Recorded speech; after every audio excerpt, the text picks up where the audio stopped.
But there was one thing that he did say that I have to take issue with. He said, NATO have never given us anything back. And I will object to that politely by saying this. When the decision was made to go into Afghanistan, we went in with America and a coalition of the willing. We stayed by America for the whole 20 years. We proportionately spent the same money as America. We lost the same number of lives as America, pro rata. And the same applies actually to Denmark and other countries too. So it's not quite fair.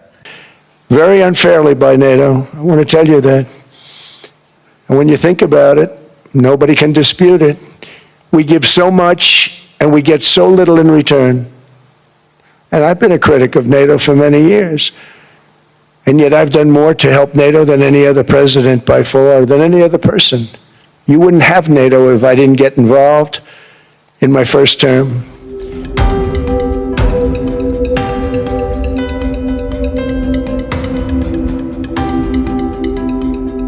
And I want to say this. I have believed, since I first discussed it with him in 2016, in the campaign, I've believed all the way through that Trump would be a very good thing for NATO. And I think in many ways he has been a very good thing for NATO. You know, he's bullied NATO countries into upping their spending commitments even before the Ukrainian invasion by Russia, which happened a few years ago. Even in that first term, he was pushing, and actually, he's right.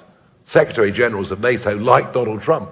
He's getting Europe to wake up to the fact that it needs to do something. And also, it's waking up to the fact that the European Union itself is just never going to get defense right. So on that NATO stuff, on that further push today, I agreed with all of it. I agreed with him saying that America had borne a very heavy burden. But there was one thing that he did say that I have to take issue with. He said, NATO have never given us anything back. And I will object to that politely by saying this. When the decision was made to go into Afghanistan, we went in with America and a coalition of the willing. We stayed by America for the whole 20 years. We proportionately spent the same money as America. We lost the same number of lives as America, pro rata. And the same applies actually to Denmark and other countries too. So it's not quite fair. What do you feel, Nigel, about building on that, about the comments about Greenland? And although he can make all the security arguments, he can even make economic arguments, I didn't hear once in that speech anything about self-determination and democracy. And that is why I think you have seen such a direct and pretty aggressive for the European Union.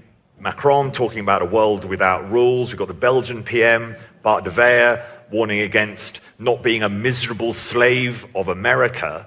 You've got the strength of that response because of an apparent lack of respect for democracy.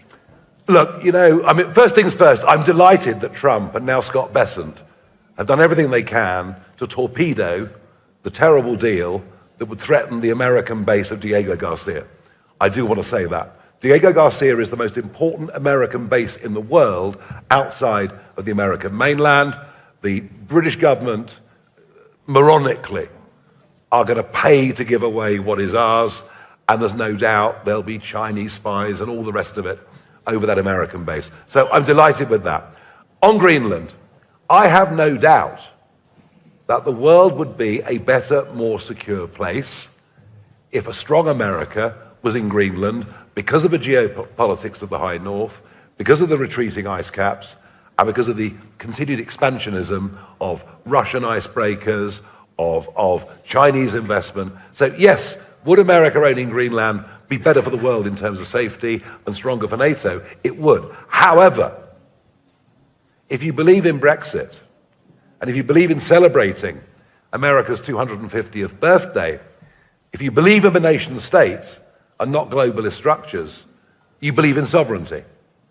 And if you believe in sovereignty, you believe in the principle of national self-determination. That's what you guys fought the British for. Your right of national self-determination. And you won. We need it for strategic national security and international security. This enormous unsecured island is actually part of North America, on the northern frontier of the Western Hemisphere. That's our territory. It is therefore a core national security interest of the United States of America. And in fact, it's been our policy for hundreds of years to prevent outside threats from entering our hemisphere, and we've done it very successfully. We've never been stronger than we are now.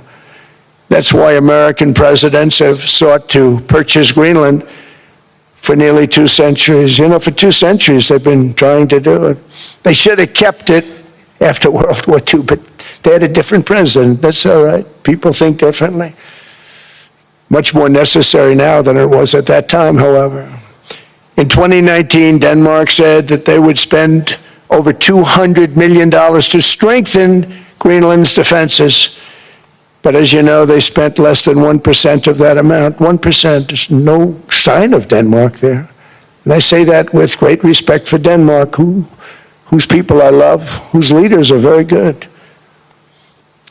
It's the United States alone that can protect this giant mass of land, this giant piece of ice, develop it and improve it and make it so that it's good for Europe and safe for Europe and good for us.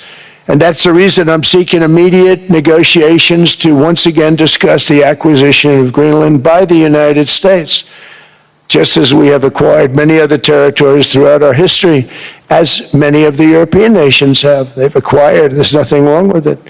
Many of them, some went in reverse, actually, if you look. Some had great vast wealth, great vast lands all over the world. They went in reverse. They're stuck back where they started.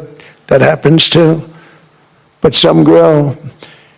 But this would not be a threat to NATO. This would greatly enhance the security of the entire alliance, the NATO alliance. The United States is treated very unfairly by NATO. I want to tell you that. And when you think about it, nobody can dispute it. We give so much and we get so little in return. And I've been a critic of NATO for many years. And yet I've done more to help NATO than any other president by far, than any other person. You wouldn't have NATO if I didn't get involved in my first term. The war with Ukraine is an example. We are thousands of miles away, separated by a giant ocean. It's a war that should have never started, and it wouldn't have started if the 2020 U.S. presidential election weren't rigged. It was a rigged election. Everybody now knows that. They found out. What does the United States get out of all of this work, all of this money, other than death, destruction, and massive amounts of cash going to people who don't appreciate what we do? They don't appreciate what we do. I'm talking about NATO, I'm talking about Europe. They have to work on Ukraine. We don't. The United States is very far away. We have a big, beautiful ocean separating us. We have nothing to do with it. Until I came along, NATO was only supposed to pay 2% of GDP. But they weren't paying, most of the countries weren't paying anything. The United States was paying for virtually 100% of NATO. And I got that stopped. I said, that's not fair. But then more importantly, I got NATO to pay 5%, and now they were paying, and now they are paying. So something nobody said was possible. They said, we will never go up higher than 2%. But they went to 5%, and now they're paying the 5. They didn't pay the 2, and now they're paying the 5.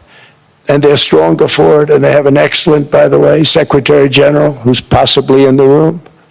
Mark, are you here? Yes, he's here. Hello, Mark. We never asked for anything, and we never got anything. We probably won't get anything unless I decide to use excessive strength and force, where we would be, frankly, unstoppable. But I won't do that. Okay? Now everyone's saying, oh, good. That's probably the biggest statement I made, because people thought I would use force. I don't have to use force. I don't want to use force. I won't use force.